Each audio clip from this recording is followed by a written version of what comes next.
Hi guys, it's Martin Curry from Belief Media. In this video, we're going to look at how to embed an image in a post or a page on your WordPress website. We are not going to go through the elemental option, and we're only going to touch on the feature. The FAQ that deals with images will go into a great deal of detail, and it will start to expose all the shortcode attributes that are available and all the formatting and filters and so on that are available through the method of including or embedding an image that I'm about to describe. So in most cases, including an image on your page is really simple, right? Or seemingly simple in most cases. And by the way, we're using the naked, let's call it HTML editor here. We're not using the WYSIWYG editor, or we're not using Gutenberg. So it's straightforward content creation. And in most cases, if you want to include an image, you'll click Add Media, bring up your media library, and you will select a specific image. And when that decides to load, we'll select one. Excuse me, and then you will select Insert into Page, which is down the bottom right here. And let's try that method before anything else. All right, it takes a little while for the HTML to actually load to the page for some reason, so we'll give that a few seconds. And then I'll refresh the page and show you the result, which will be a little bit underwhelming, actually. The inclusion of an image on your page, there it is there. It's not centered, it's not full width, it's not anything. So you kind of have to jump through a few hoops a lot of the time with even the WordPress editor in order to get a good result. So I'm going to eliminate that and pull up the editor again. And what we're going to do is we're going to include the same image, but with the use of our shortcode option, which is listed here. So from within this panel, we've got the alt text, and the title text there is girl cooking. The alt text is lacking, but so be it. And title text of girl cooking, that's also fairly basic, but those two fields are generally required. I'm going to come back to a couple of those. Certainly there'll be an FAQ on our website. So we've got two shortcodes here, and a thumbnail, caption shortcode, picture shortcode, modal link, and I'll demo the modal link actually, and the image ID, and then picture text. So it's just a bunch of shortcodes you might be using. It's the first two that you use 99% of the time. And I'm going to show you this first shortcode here. I'm just going to copy that. I'm not going to insert into page, and I'm just going to copy that shortcode there and update our page. Now, I'll go back to our rendered page if it decides to load for me. There we go. And again, this was the WordPress image. Now, our default image, or at least the formatting of our default image, isn't that much better. Okay, so the first thing I'll do is to show you how it renders by default. On most websites we deliver in any industry for any purpose, it will render with a width, I think, of 560 pixels, which leaves white space to the right hand and the left hand side of the image. So I'll refresh this page, and we'll give it a couple of seconds. There we go. So it's towards the middle of the page, which isn't ideal. You've got this text here and this text here. So it's not perfect. Now you can alter that. This is a global width. The global width is applied to 560 pixels. So how do you change that? From within Yabba, we're going to select Website Management, and the image options are on the fourth page, I think, or the fourth. We'll cycle through and have a look. That's page 2, page 3, and page 4 eventually. And there it is there, images. We're going to select that. We'll select a website and submit. Now we've got this default image width here of 560 pixels. I'm going to increase that to 700, which is probably closer towards the, in fact, I can just enter that, 700, which is closer towards the full width of the post container, and automatically link to larger images. That's an option. Alter image qualities of JPEGs and PNGs. On most installations now, they're muted because we've built in a little algorithm on the website that compresses images based on the defined size and its position. So I'm going to save that. That should be a little green button now because it sends directly to your website. And if we go back to our website now and refresh this page, that image will now scale to the default width of 700. And any subsequent image we upload will automatically scale to 700 when used in a post or page. So you probably, I guess, it looks better. It's aligned almost to either side. I think 710 or so is the, I'll make sure I include that data in the FAQ, what is considered to be a full width image. But that's nicer and so on. Now, in most cases, you have a caption down here.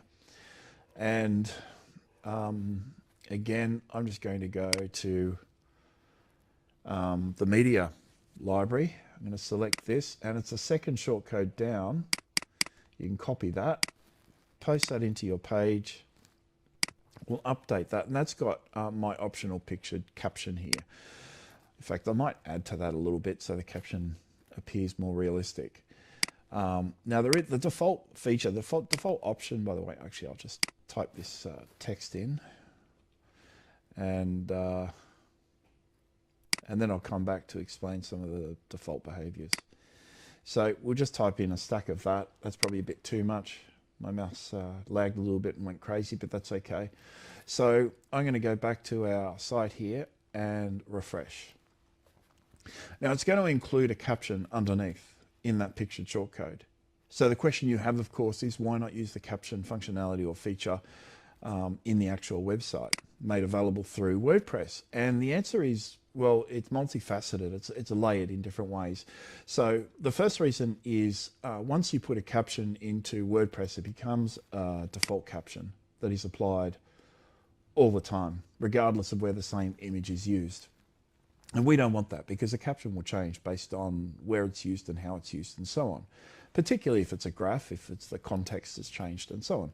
So hard coding a caption isn't ideal. It's okay to hard code a title and alt text because, and that image there, it's okay to hard code these two values. You can hard code a caption as well, but we're just not going to use it unless you specifically require it in the shortcode. And this will be detailed in the FAQ. Notice here, image caption equals 1. And what that will do is it will render the caption underneath the image that you have set here. Okay, again, that'll be detailed in the FAQ. So there's a whole bunch of different options here. The thumbnail I'll come to, I will explain that one in this video.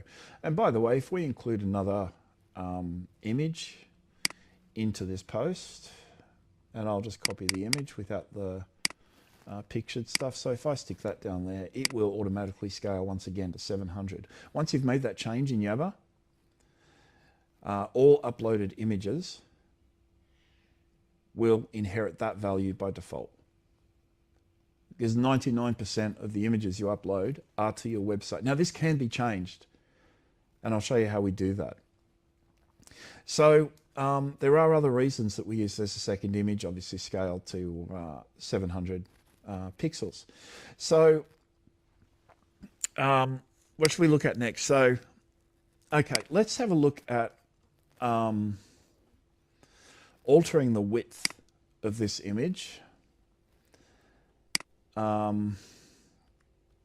with shortcode attributes. So I can say image width equals 400.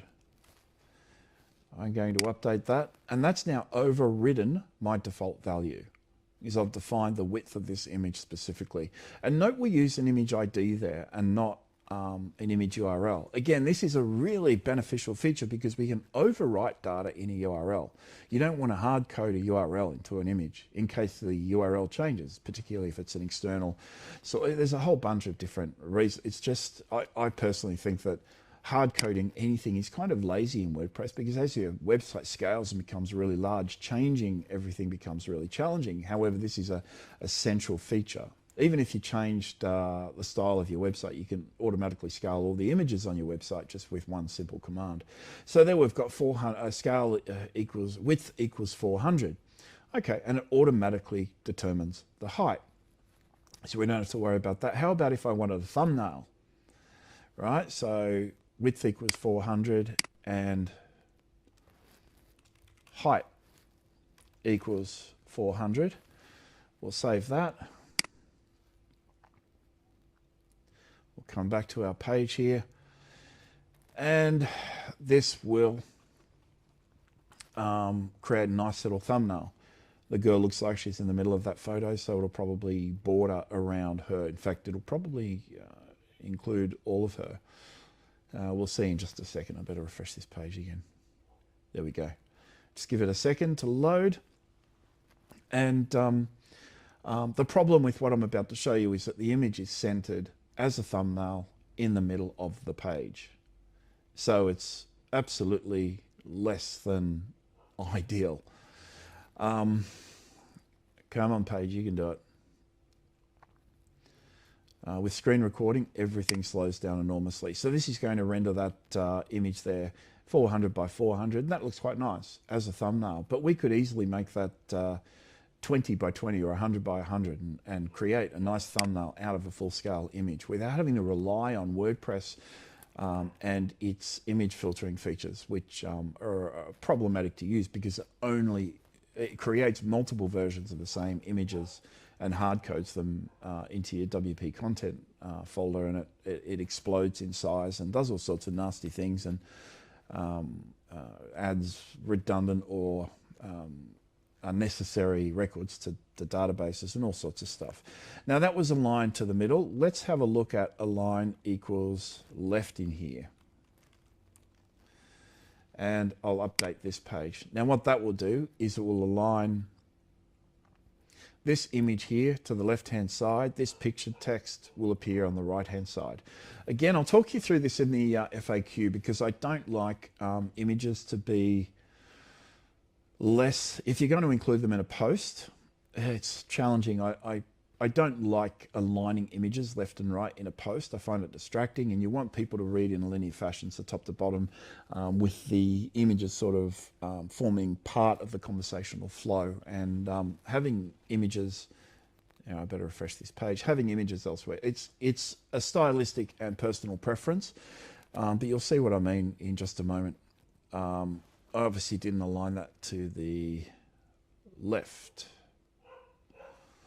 Align equals left. Okay, some of this does cache, by the way. It's important to note that this will cache in your caching engine. So it can take, very rarely does it take longer than about 10 seconds, but sometimes it will. So I've just saved that again. Hopefully, I'll just wait for it to actually flick over so I know it's saved. There we go. It may not have saved last time. And if I refresh this page again, it will hopefully be aligned to the left-hand side of the page. There we go. So that, if you have a picture with a large description that will occupy that entire space, it doesn't look so bad. But if you wrap standard reading text in that area, it starts to look a bit dodgy. But again, that's personal preference. Now, the first thing I'll note here is this is a link to, if we click on that, it's going to launch a modal just with the full-sized image. And that will always be the case. It will always launch that full-sized image. However, we can link that image anywhere, and that we can link it to an internal post on your website, or we can link it to an external page on your website. And I've actually got some text here that I used in a demo very earlier this morning. So I'm going to type in here, link equals, and it's linking to the RBA website. So I'll save that. Instead of having a fully qualified URL here, you can have the numeric ID of the post or page on your website. So I'll just, that's saved. I'll refresh this page once again. And when I click this now, again, that's cached. It's a little annoying, actually, the caching system at times, because you will have to wait what is often, 20 seconds or so for changes to take effect. But you don't it's in most cases it's entirely suitable. So I'll just refresh that page again, and I think we'll well and truly, there we go.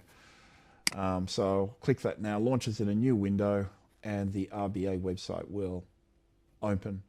This is handy if you're producing a list of YouTube videos or something. We have automated tools in which to do that, but if you're, you know, I'm sure you can think of 1,000 reasons where this sort of thing might be used. So I'm going to get rid of all that nonsense here, and I might as well just quickly go through. If you want to apply custom alt text, alt equals whatever text it is, and title equals whatever text it is. Again, the default WordPress stuff is not worth referencing because it's not specific, it's not SEO focused, it's not focused to the image that's assigned to the page. So you'll want to be descriptive with your alt text and relate it to the context or the content on the page, and the title is very much the same. Title tags are often used for tooltips and all sorts of interesting stuff on images. So that's that. So if we go back to the image here, it's going to show just the standard image, hopefully. Again, that caching issue is just problematic at the moment, so we'll see how we go. Now I'll show you just 2 or 3 more things actually. Okay, good, that's going to load the standard image. Good, and that's kind of how you want it. After seeing what we've just shown you, you can see how that just looks nicer and fits more into the flow. So I'm just going to show you very quickly with thumbnails. You can directly access, say, remembering shortcode attributes is a pain in the ass. Remembering the little, you know, this equals that, the keys and values associated with stuff can be a little bit of a pain. So if you pull out this thumbnail shortcode, you can just alter the height and width as necessary. You can do that as you want. Like we can have a thumbnail 100 by, you know, 75 or whatever, and I'll just put that in. The order of these attributes doesn't matter. It always throws my brain off balance when I see height before width. So I'll update that. And I'll just show you once more. So I won't go into the image linking to modals and linking to an image within a link and so on, because I think that might extend this video to be far longer than it absolutely needed to be, because it was really just a very general introduction. I didn't want to do anything except provide some sort of justification for why we manufacture, there's that little thumbnail we just created. I just wanted to provide some sort of justification for why we use shortcodes in the manner in which they are used. Now, to say that the feature set is extensive is kind of an understatement, because you can, you know, you can crop these images at various points. You can apply filters. You can adjust the accordion format. You can link to videos and forms and all sorts of different things. All of the functionality will be detailed in an FAQ if it is not already, because I don't remember if there's one there, but I will go through and sort of expand on those elements that we haven't gone into in a great amount of detail. So I'll make sure to do that. So guys, when you start building content yourself and including stuff onto your page, please use these shortcodes in the bottom right rather than image HTML, because image HTML is clumsy, right? It can't be changed. Once it's there, it's set in concrete. If you use a shortcode, you can change the width of it globally with the click of a button. You can decide that you don't like a specific image and replace it. You can link it anywhere at any time, and you can change that link at any time that floats your boat. You know, there's no limit to the kind of functionality you can integrate with an asset when you use dynamic controls. And shortcodes, look, a lot of people would say, hey, don't use shortcodes for HTML, use the HTML in a naked sense, because that's what HTML is for. But HTML, by and large and by default, is clumsy. It's just markup language. So we just create the appropriate markup language to render the necessary result to your page. And it is excellent. All right. It's excellent. By the way, it's attached to the statistics module as well. So each click on an image, each click on a image link, each click on an image modal, everything is recorded to the user level. So we know what they're clicking on, we know what they're doing, which is another advantage, once again, that comes from using Shortcode. You wouldn't be able to accomplish that with standard HTML image blocks. So ours are far more extensive than the default functionality provided on your website. Scaling is excellent. When we scale images, just to be clear, it also reduces the file size. That image we showed before was 12 kilobytes, that little thumbnail, whereas the fully formed image, which was 700 pixels wide, I think was about 68 kilobytes.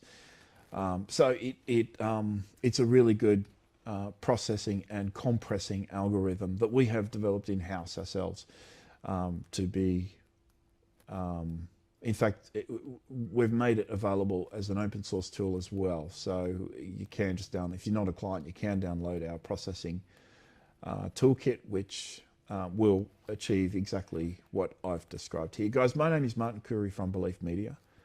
Call or text me at any time if you need help with this on 0400 777 300. Our office number is 1300 235 433, and our website beliefmedia.com.au. Thanks, guys. Bye-bye.